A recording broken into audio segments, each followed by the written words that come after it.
Okay, you are live. Hey, good morning, everybody. Thanks for coming out on a rainy day. My name is Doug, and today's class is going to be about fruit trees, berries, basically the edible landscape, whatever we want that to be. So I'll talk about some of the basic concepts of growing fruit trees and berries. We've got lots of show and tell. We'll take questions after the class. We can show you some of the trees if you're interested, and we'll just see what everybody wants to talk about this morning. So let's start out with fruit trees.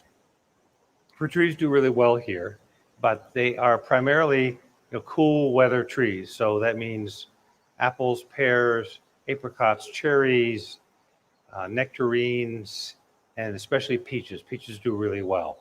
So we don't have citrus, avocado. We don't have anything that cannot survive our cold winters.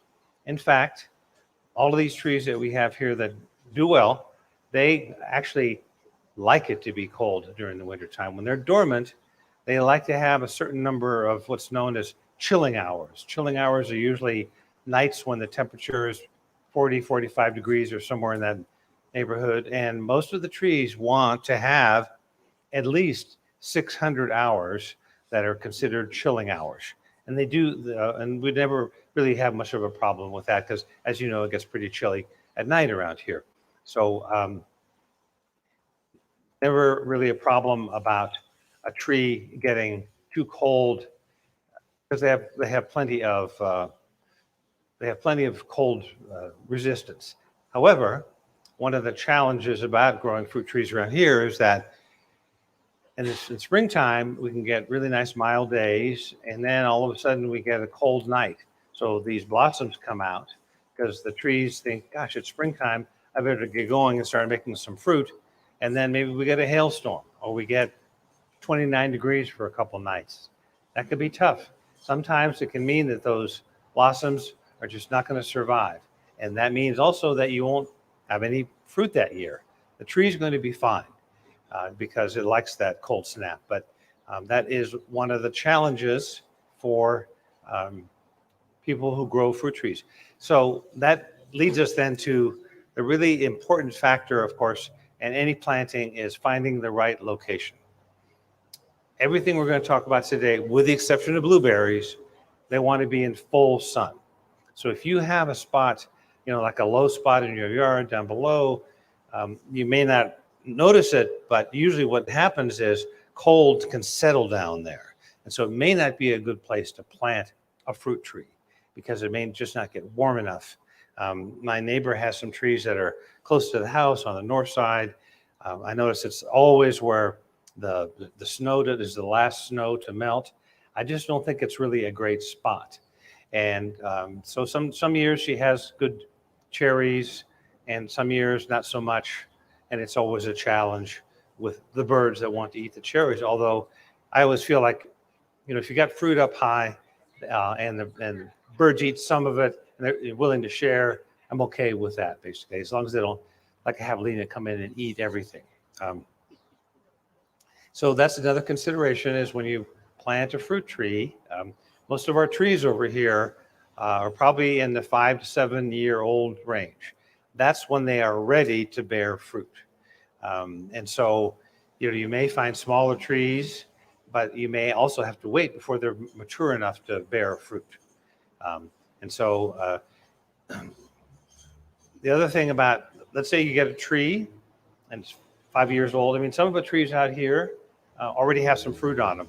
Most of these berries, we brought them over here today because they've got grapes or berries on them. That's usually the way it works. Our trees are in pretty good shape.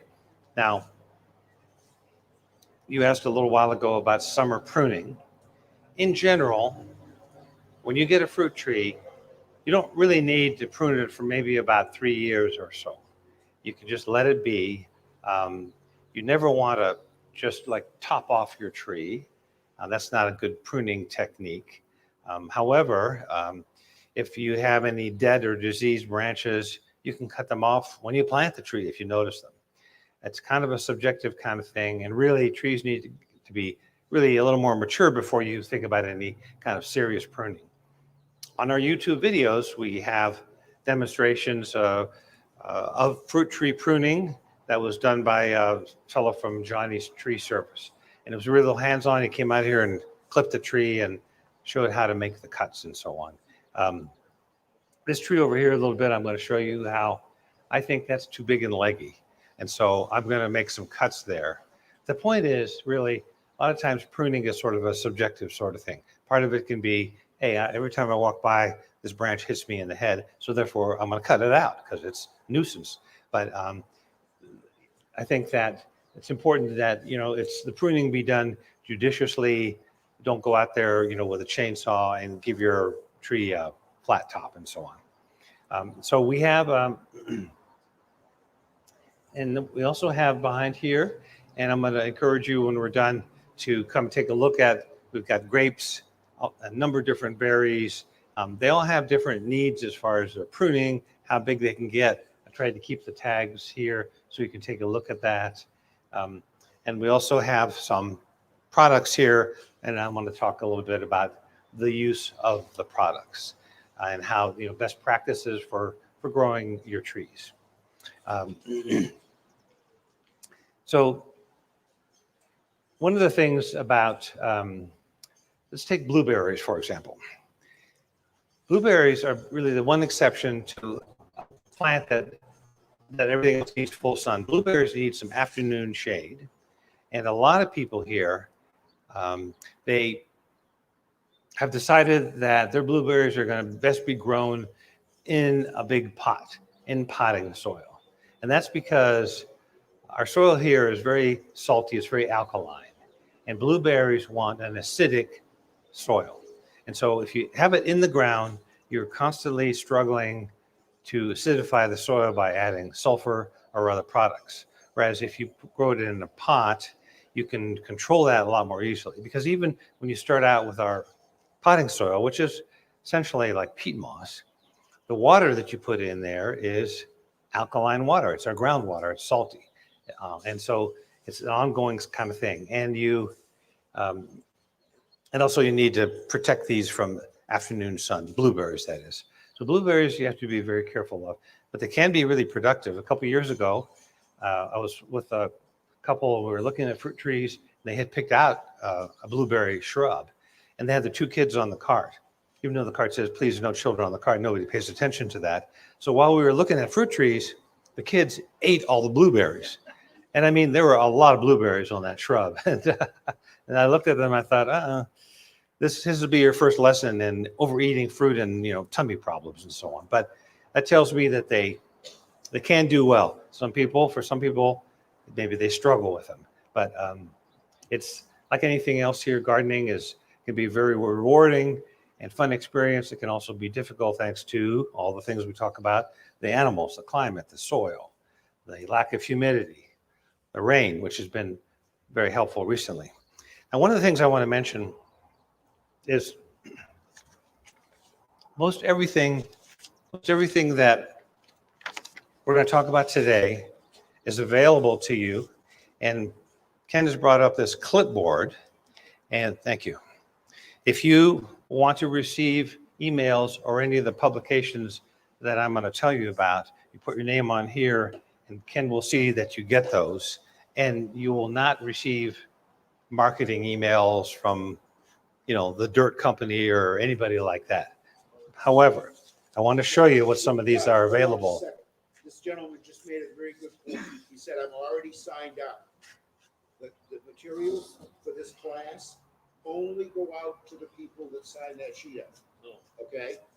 We don't send this out to everybody on our email list because it's a very targeted topic that not everybody's interested in. Right. Okay.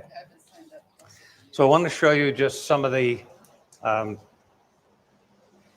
not sure, Ken, what we're sending out today, but I'll just show folks on our website, we have these garden talk handouts about all kinds of subjects.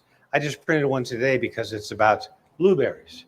So whether you get that or not, there's a drop down on our website that must have 100 different data sheets about everything imaginable Blueberries. The fruit tree pollination chart. Here's another thing that we should talk about. We'll get into that in just a minute.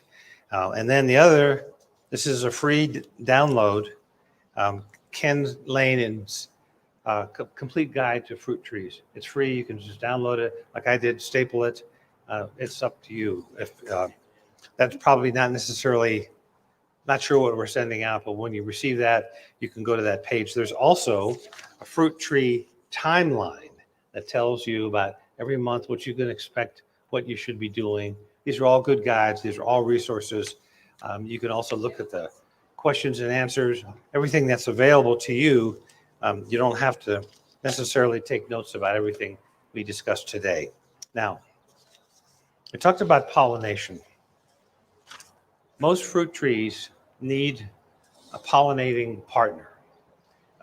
Not all of them. Usually, peaches are okay on their own. Some apples are okay on their own. Fuji's are, for example.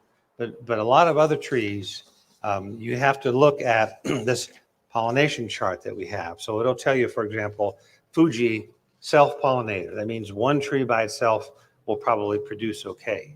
But it may also tell you, Granny Smith, for example, will pollinate not with another Granny Smith. So it's not a self-pollinator, but it might do well with a Macintosh. And so you have to, this is just a simple grid, you kind of get the hang of it. So in some cases, you may need to get 2 trees, and in some cases, 1 might be enough. Now, the key is here that as long as these are in the line of sight of each other and no more than 100 feet away, it should be fine, basically, because we're talking about bees that are flying through your yard. And bees could also pollinate from your neighbor's yard, and it could be, a mile away. But that's important because a lot of times one tree by itself will not really produce much fruit. Even a self-pollinating tree will probably produce a little more fruit if it has a pollinator. That's not required. So that's another consideration when you're choosing a fruit tree. But regardless of whether you're thinking about berries, vegetable garden, fruit trees, the consideration is, of course, of what do you like, basically. And then when you focus on that, see, well, okay, what area do I have to grow a fruit tree or 2 or 3 or whatever it might be? How big do I have a space for my vegetables or my brambles or so on? I mean, the berries, the blueberries, you could put in a pot on the front porch. In fact, that might be a good spot for a blueberry. But all these other brambles and raspberries, blackberries, grapes, and so on, they tend to grow well on a trellis. They grow horizontally. And so they're in a different growth pattern, full sun, and they do need some maintenance as far as pruning them and harvesting and so on. Now, let's say you get yourself some fruit trees, and all of a sudden they start producing fruit like crazy. My neighbor has a nectarine tree that the branches are just hanging down. She brought me a giant bag of nectarines. Some of them weren't even ripe yet because she had to thin them out. So thinning, or culling as we call it, is really important because if you have too much fruit on a branch, none of them are really going to mature into anything good. So what you want to do is thin them out. And on a branch, maybe you have 5 apples on a branch. You should probably thin that out to about 2 and space them out, give them some room. Like my neighbor's tree, a friend of mine had a 20-year-old apple tree, and it got to be really big. He never kept the height down, and it had a really good summer, and it became a victim of its own success. It had so much fruit on there. None of it was thinned, had never really been pruned, that all of a sudden one day it just broke down, just collapsed. The whole tree just crashed. And this is quite heartbreaking. You lived in this house for 20 years. You planted this tree yourself when your kids were little, and then all of a sudden one day it just crashes, and that's it. And the cleanup job is monumental. I mean, you got a mature tree, you got apples all over the place. I mean, how much applesauce can you make, basically? But that's why it's important to do that thinning. And all of our fruit trees Almost all of them are what we consider in the semi-dwarf category. That means they're going to be 10, 15 feet high. They're not going to be really huge trees. But it also means that you can maintain them at a height where you can work on them. I think, above 10 feet, for me, it's difficult to get up there for a lot of people. You have to get up on a ladder or whatever. So this semi-dwarf tree, where, like you see in orchards, if you drive through areas, the trees are not that tall. They're just bushy and productive, and they have a lot of fruit on them. And so that's, I think, a goal that we should work on. We do, from time to time, have little dwarf trees as well, real dwarfs, and they may get to be, I don't know, maybe 6 by 6. They can grow well in one of those wine barrels. They won't produce as much fruit, but if you've got a smaller area, patio, they're a good choice. Because our fruit trees here, as you can see, this one here, this plum, and this apple, I picked out some smaller ones. Yeah. Oh, let's go over here. This is a Satsuma plum. It's one of our favorite plums. And since I'm over here, I'm going to show you about the gardener. You should always travel around with your clippers in your pocket. That's what I do. And I'm going to show you right now that this is a purely subjective thing. I think this branch is too big. If it has any fruit on it, it's going to fall over. So you asked about summer pruning, and yes, it is. You can do it if you want to. Most of the time, pruning is done in the winter time when all the leaves are gone. You can kind of see about the architecture of the tree. But let me show you what I'm talking about. See, I don't like this branch here. And everybody here that works here is empowered and suggested that if you see something that doesn't look good, then maybe you won't think it looks good either. So I should take care of it, which I'm going to do. So this might seem like a lot. There we go. Summer pruning. And you could do more. And I see also that some of the leaves, it looks like somebody's been chewing on them. Well, guess what? That's something we can expect in the spring and summer. So here's a nice little haircut for that tree. Now, as I inspect it, I see that I think there's some bug damage. So to kind of transition into other part of our class,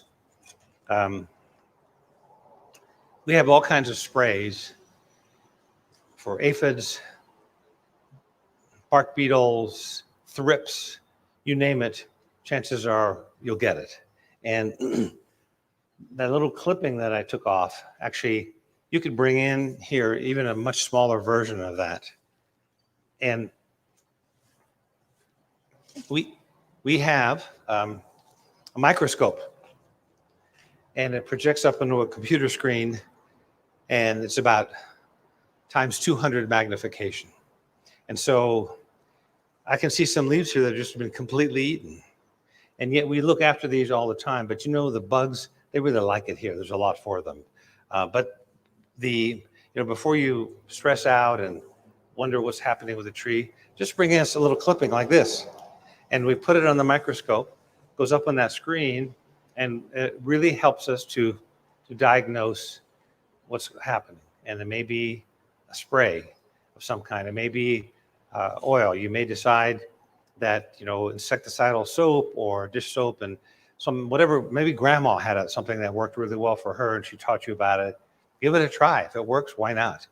If it doesn't, we've got a range of products that are basically will kill most bugs, because chances are you're going to get bugs in your, whatever it is, your berries, your fruits, your fruit trees, vegetables, etc. So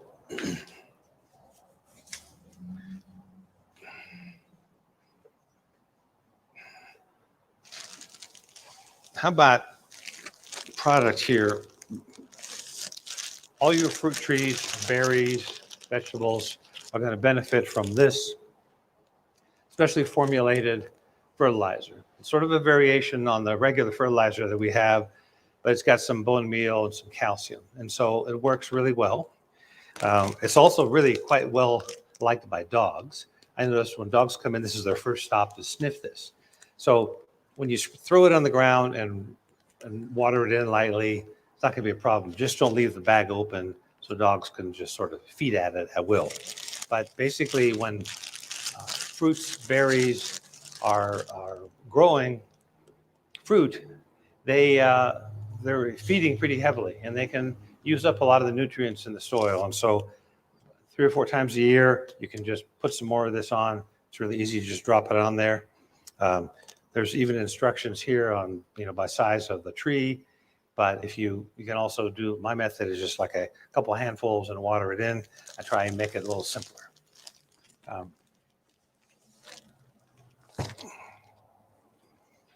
When you plant a tree, we often recommend this root and grow, which is a liquid fertilizer. It's kind of brown, smelly stuff. It's very fertile. And it helps with that root shock, transplant shock, and stimulates the growth of the roots. And and many other people have told me they also use this when something seems to be under stress. You're giving it a nice little boost with a liquid fertilizer. I had some nandinas that unfortunately got buried under the snowdrift this winter, and they only had been there a few months, and I couldn't really get to them, and they looked like they weren't going to make it, and one of them didn't, but one did, and after I'd given it several doses of this. So it's really easy. You mix, some in, pour it in a watering can. That's the watering for the day for the plant. We have another. If you have anything anything that flowers will benefit from flower power. This product, its main goal in life is to encourage flowering.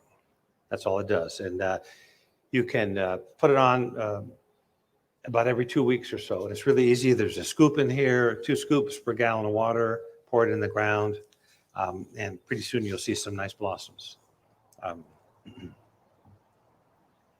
So we have here a number of berries, brambles. Here's the blueberry. So unlike these other that I mentioned, they're kind of like vines. The blueberry is more like a shrub. You see it's got some little berries on it. There are raspberries and some grapes. This morning, I cut off a couple branches that didn't look very good, and look what I discovered. Can you see those grapes there? Do you want me to bring it up here? I can zoom in if you just kind of hold it. Okay. I was surprised, and you see these were kind of protected until I cut a couple leaves out of the way. But, these, pretty impressive that there's a clump like this of, these are basically table grapes, essentially. And some of the raspberries have got fruit on them as well. And their sizes and their characteristics are all a little bit different. That's why I've left these tags on in here. And what else? Over here is an apple tree. So this is, I just brought over kind of lighter trees because they're pretty heavy when they're wet, and it really rained a lot last night. So the pots are kind of heavy, but this is a Granny Smith apple, and 5 gallons. So that's fairly small for a tree, but you can certainly start out with something like that because you can see it's got a good trunk. The trunk is thick at the bottom and thinner at the top. That shows you that's a good, healthy tree. Let me show you that.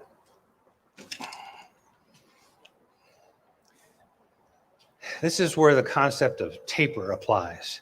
If you've got a healthy looking trunk, the base, and it thins out, it goes up, that's the sign that's a healthy tree, that it's maturing well. Because sometimes you'll see trees that are just one thickness, which is very thin. It's not much of a thickness. And that tells me that the tree, first of all, is not very mature, so it's going to be some time before you can expect fruit. And it just may not have been grown properly. These are really well taken care of before they arrive here. Most trees arrive here like in February, and they're all bare, no leaves, and we start to stock back up after things slow down in the wintertime. And then as spring comes along, we get blossoms, leaves, and then, of course, the summer, if things go well, we get fruit as well. So anybody have any questions?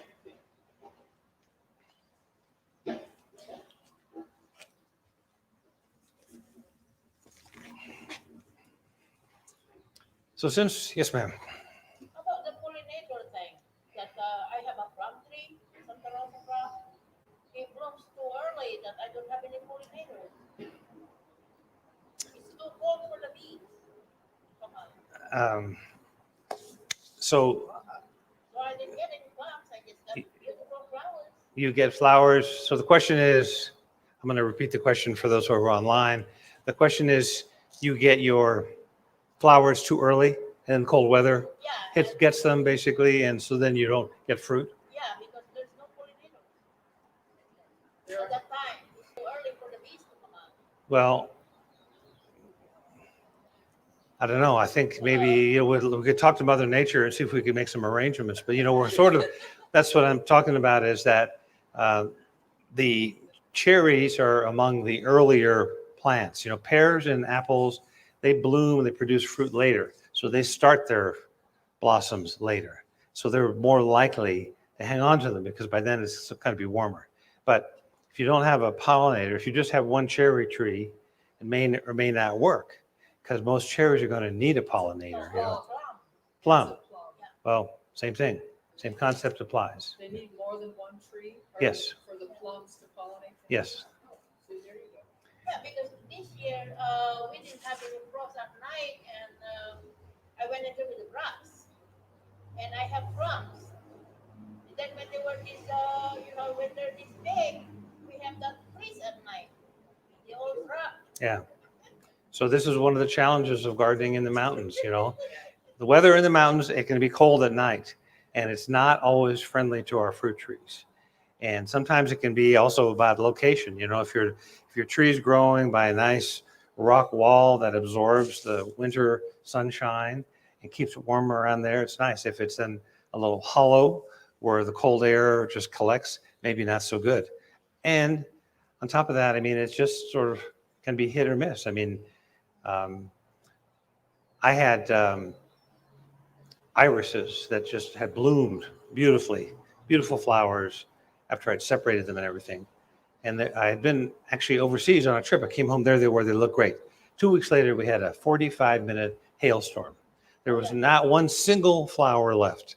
The plants were still okay, and they flowered the next year, and I had them for about 2 weeks before that storm came along. But that's one of the challenges, basically. And it's the same with my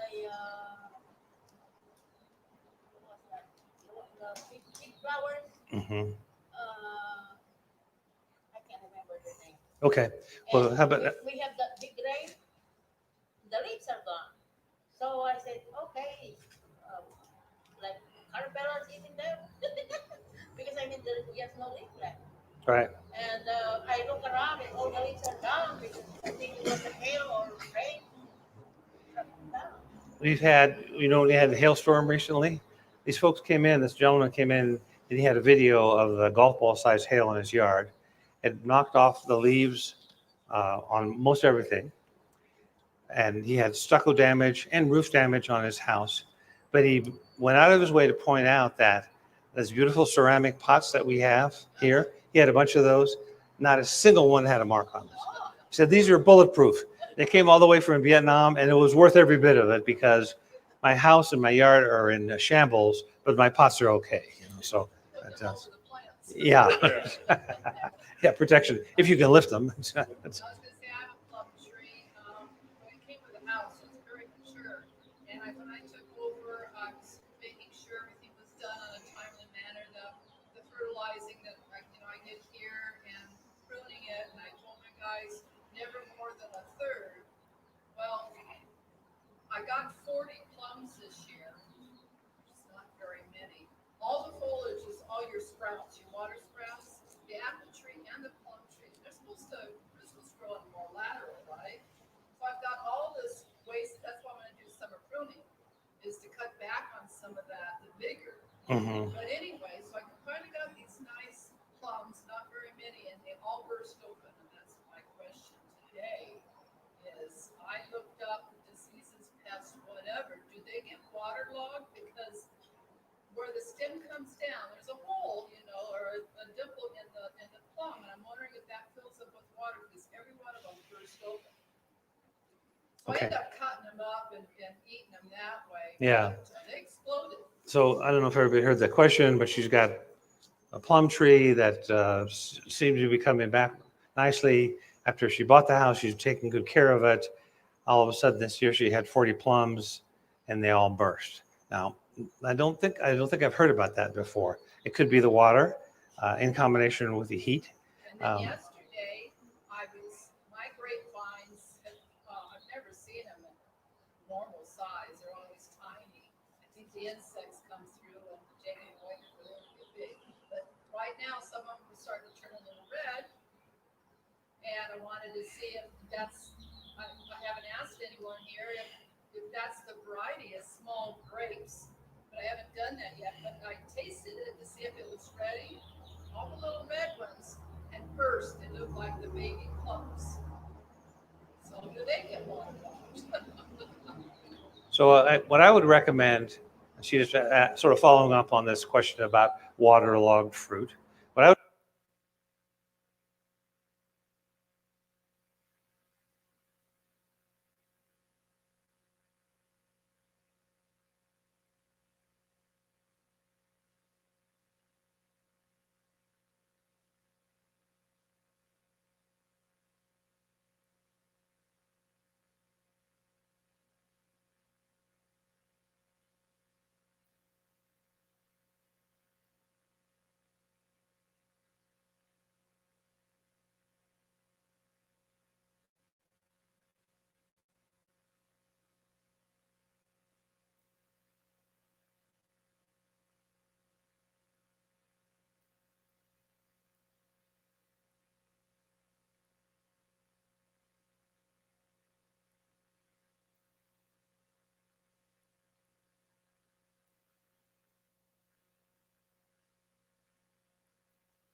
You should be okay.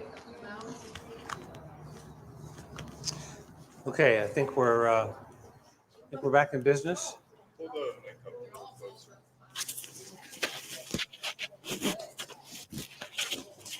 Okay. So can everybody hear me?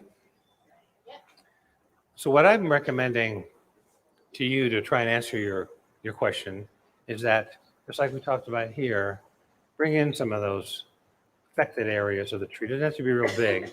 Some of the tree that looks like it's going to burst or has burst, because I don't know the answer to that question. But with a photograph of the whole tree and a small sampling to inspect under the microscope, and several people to kind of weigh in and try and get an opinion about that, that's what I would suggest.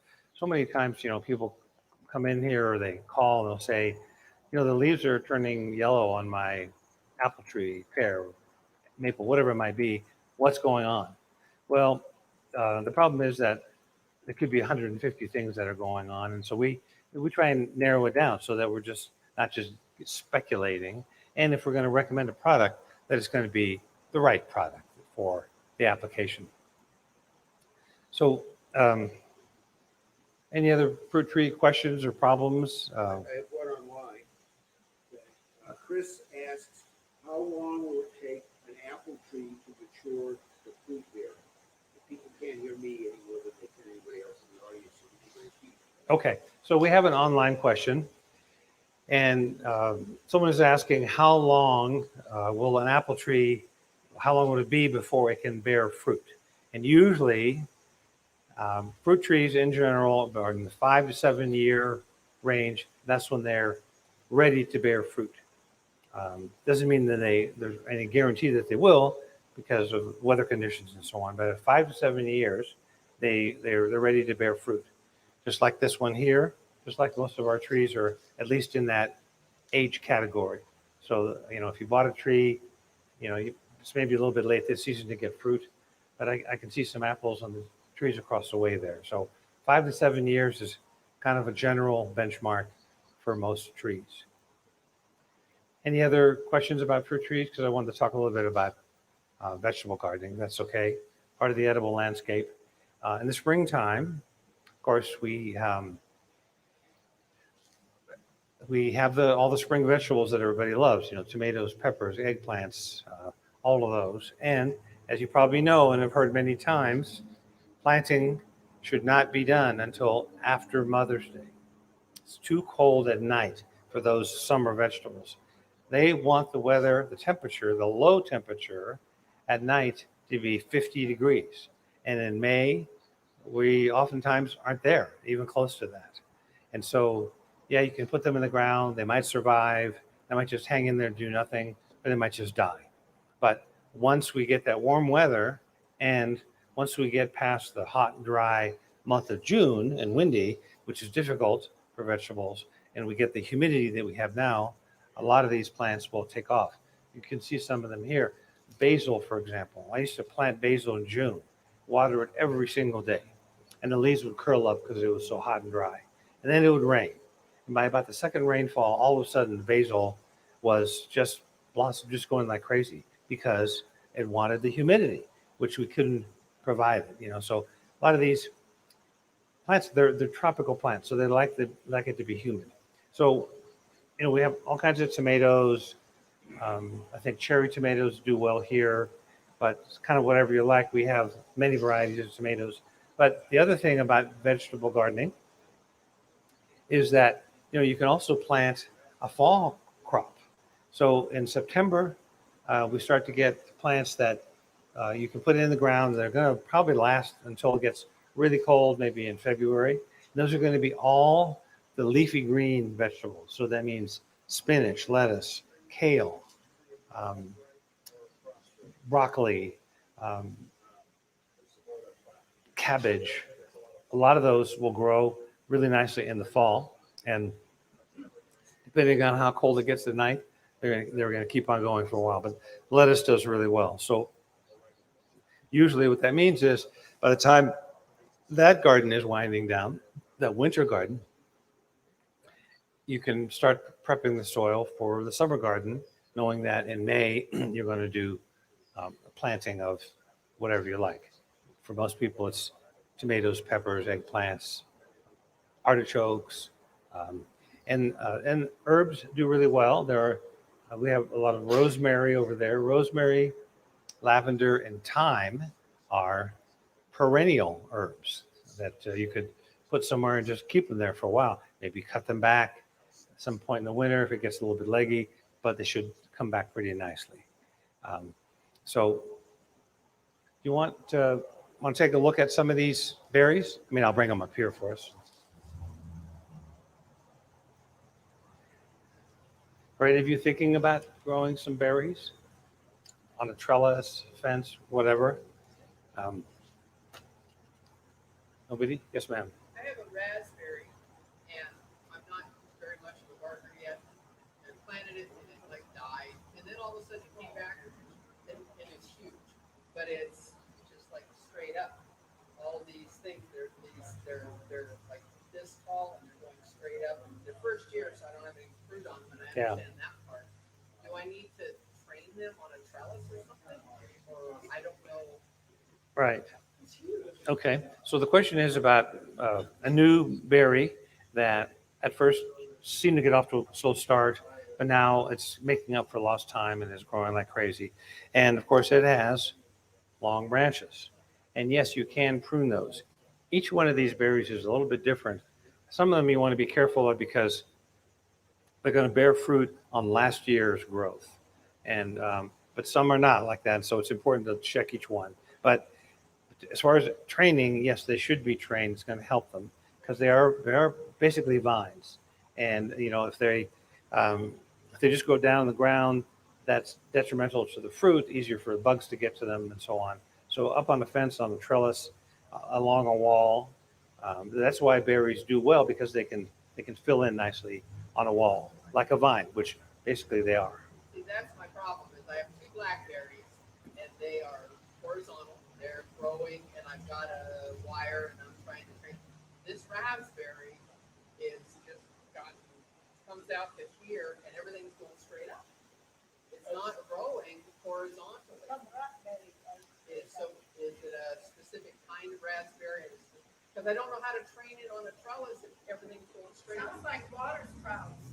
Oh, no. Could be, okay. They're- So, all right, so the question is about you might say the orientation Yeah.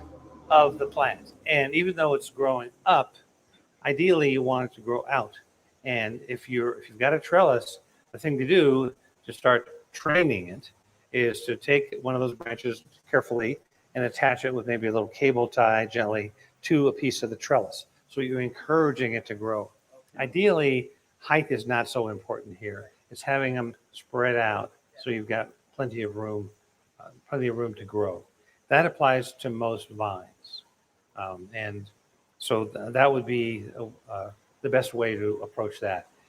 They can get crazy. A couple of years ago, it was late in the summer, and it was after all this rain and so on. We had a lot of grapes and berries that had grown out like crazy, right? So much so that we couldn't even walk through. People couldn't come and look at the plants. So we started trimming them back a little bit, and we also found that there were spittle bugs, which come in later in the year. Now these are bugs that kind of exist in sort of a little mucus type membrane. They're not very attractive, but so we hose those off, which is what a lot of people will do. They're just another bug that seems to do well when it gets humid. And we hose them off, that cut off branches that were just growing like crazy. So we had a little bit more of a compact plant that somebody could actually take home. I mean, imagine getting a plant and you can't even get all the branches in your car, But there are, I encourage you to come and take a look at these when we're done, and look at the berries, because there's some berries on here. Look at the names of the plants, rather than me kind of rattling on about each one. And see if you think it's something, for your space. Because if you don't have enough space to grow these out horizontally, then maybe a blueberry is a better choice. This is all about, when you're here, you come and look at the plant. What are the dimensions? What are its growing habits? What does it need? Sunshine, water, fertilizer. The answer, of course, is yes to all of those. But that will help you decide about the correct selection of the plant. Any other questions? On a trellis, can you mix varieties like a fruit bearing vine and a wisteria? Yes. So the question is, that's a good question. Say you have a trellis or wall or a fence. Can you mix varieties like a non-fruit bearing wisteria with a blackberry plant?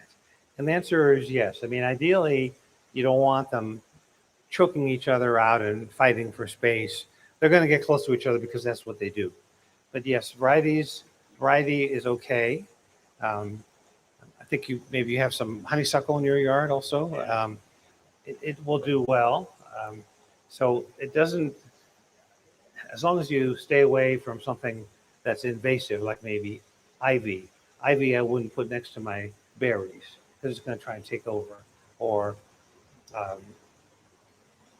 mints, basically. The same thing with mint in the yard. When you grow mint, you're better off, I think, growing it in a contained area because it's going to try and take over the yard. If you've had experience with that, you know what I'm talking about, right? Anyway, if we want to continue this conversation, I'm happy to show you some of the trees, and we have other people. And so before you're going to come back with a sample, maybe, right? So we can. Oh, I got pictures. It's raining, so I didn't cut off any. I started my first garden, and I just started with just 3 different squashes. Looks like I have all male flowers. So will the female come later with the fruit? I'm not sure. This question is about male and female squash. Um, The blooms. yeah, the blooms. I think they will come later, but if you just planted now, recently, it's a little bit late in the season, so we may not have what we normally expect, as far as development. I mean, usually these plants, they should be in the ground in June, so they've got some time to develop. So that might have some bearing on what's happening with them right now. Any other questions? Gonna wrap it up? Okay, I guess that wraps everything up for now. Thank you for coming, and we're here to answer any questions you might have about berries, fruit trees, anything else, flowers, perennials.